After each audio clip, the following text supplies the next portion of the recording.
কেন্দ্র বাহিনী যেন রাজ্য সরকারের প্রশাসনের নির্দেশে পরিচালিত না হয়। কেন্দ্র বাহিনী রাজ্য যেমন প্রশাসন লিওজ রাখবে, পাশাপাশি সেন্ট্রাল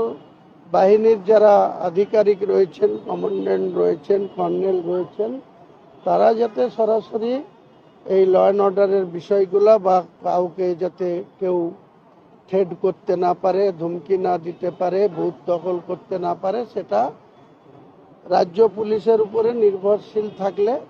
কেন্দ্র বাহিনী হাজার কোম্পানি এনেও কিছু লাভ হবে না। যদি যে কেন্দ্র কোম্পানি আসবে সেটা যদি সঠিকভাবে ইলেকশন কমিশন যদি তাদের